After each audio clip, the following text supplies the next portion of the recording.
Alors l'examen PMP, comment ça se passe?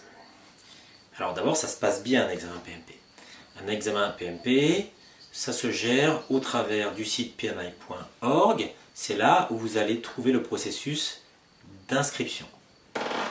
Alors, tout d'abord, pour s'inscrire, il y a une éligibilité. Tout le monde ne peut pas s'inscrire à l'examen PMP. C'est ce qui en fait aussi tout l'intérêt.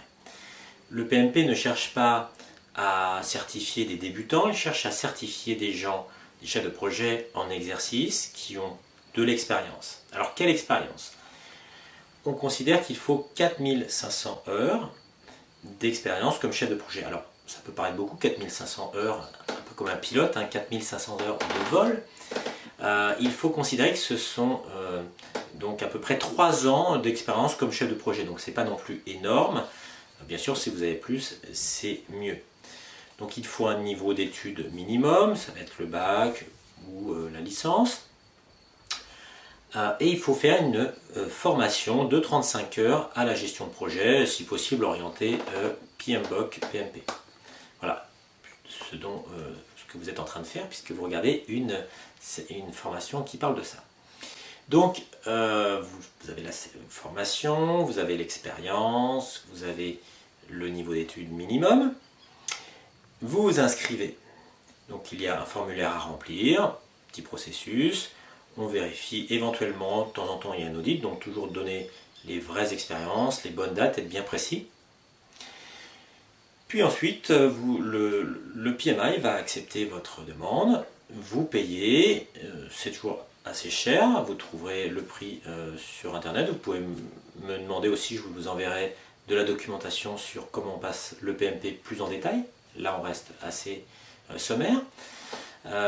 Donc écrivez-moi à contact@davidchaplin.com. Vous trouverez facilement mon adresse sur internet. Ensuite, tout simplement, vous allez travailler et puis vous allez réviser. On considère qu'il faut 3 mois environ de révision, de travail, une centaine d'heures minimum de révision. Puis vous vous présentez le jour J en pleine forme, naturellement. Et là, vous êtes dans un centre d'examen. Donc, autrefois, c'était Prometric qui s'occupait de ça. Maintenant, c'est Pearson VUE, mais ça ne change rien. Vous allez au centre d'examen qui vous sera fourni par le PMI et pour lequel vous serez inscrit, bien entendu. Vous choisissez dans quelle ville, dans quel pays vous vous inscrivez. Donc, très concrètement, comment ça va se passer? D'abord, il y a une petite mise en situation. On vous explique les règles. Donc, tout se fait maintenant sur ordinateur. Il existe encore dans certains pays des certifications sur papier, mais ça tend à disparaître. Donc vous avez un ordinateur, vous avez une calculatrice, s'il y a besoin de calcul, vous avez des feuilles de brouillon, vous avez des crayons, des gommes.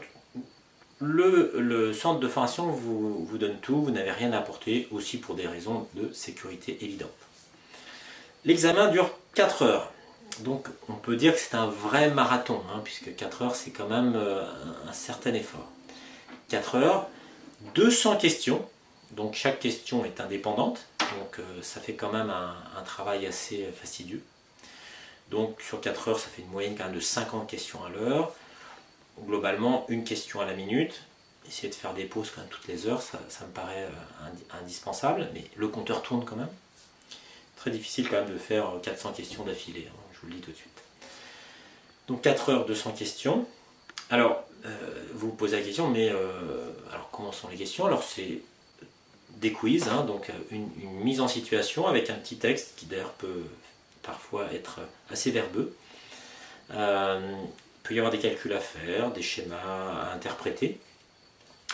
Et vous avez 4 réponses possibles, soit A, soit B, soit C, soit D. Une seule bonne réponse, il n'y a pas de point négatif, donc il faut répondre aux 400 questions. Au hasard, parfois, on a une chance sur 4, donc ça arrive qu'on puisse avoir bon. Donc globalement, si vous répondez au hasard à l'examen, c'est que vous n'êtes pas assez préparé, je vous le dis tout de suite.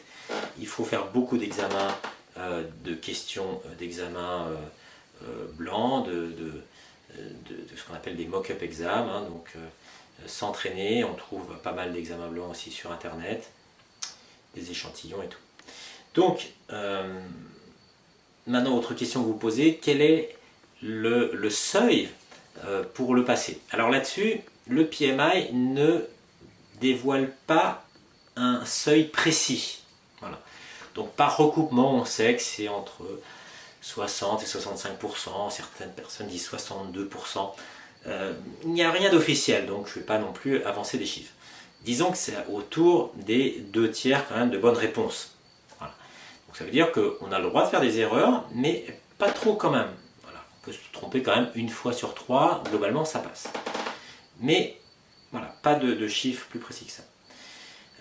C'est un examen difficile, mais quand on est bien préparé, le taux de réussite est plutôt bon.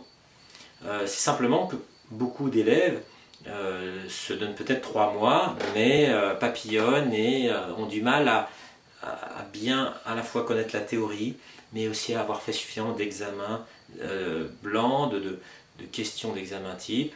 Résultat, ils arrivent, même avec une bonne expérience, à l'examen pas assez entraîné. Et là-dessus, ça passe pas. Voilà. Il faut avoir un peu d'expérience, connaître le métier, connaître le PMBOK, l'avoir lu du début à la fin, avoir pris des notes, avoir lu peut-être plusieurs fois avec différentes approches, s'être fait soi-même ses petites fiches, et puis avoir exercé beaucoup de questions d'examen, de questions type. Et là, on sent quand on commence à être bon.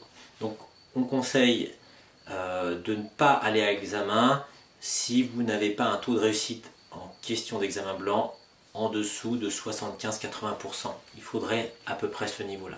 Parce que le jour de l'examen, il y a la fatigue, il y a le stress, on est souvent un petit peu en dessous aussi. Voilà, puis au bout d'un moment, les questions d'examen blanc, c'est toujours à peu près les mêmes qui reviennent. On a tendance à se souvenir des réponses. Donc faire attention aussi, c'est de trouver des échantillons bien distincts, parce que ça a quand même beaucoup de valeur. Voilà, c'est comme ça que ça se passe un examen. Donc je rappelle, 4 heures, 200 questions, il faut avoir à peu près les 2/3 de bonnes réponses. Des questions variées qui peuvent être basées sur des processus, mais pas trop, des mises en situation, de l'éthique, donc qu'est-ce que vous feriez dans telle ou telle situation. Il y a des formules aussi, il y a des connaissances, des choses à connaître, une bonne culture gestion de projet est importante, mais aussi des questions de comportement, comment on se comporte par rapport aux équipes, et ainsi de suite. Voilà, c'est comme ça que ça se passe. Donc, c'est une belle aventure, ce PMP, je vous engage à la passer, à vous faire aider. Vous pouvez me contacter aussi pour plus de renseignements, donc à contact@davidchaplin.com, et je vous donnerai des trucs et astuces pour le réussir. Voilà, c'est tout pour cette présentation. À bientôt.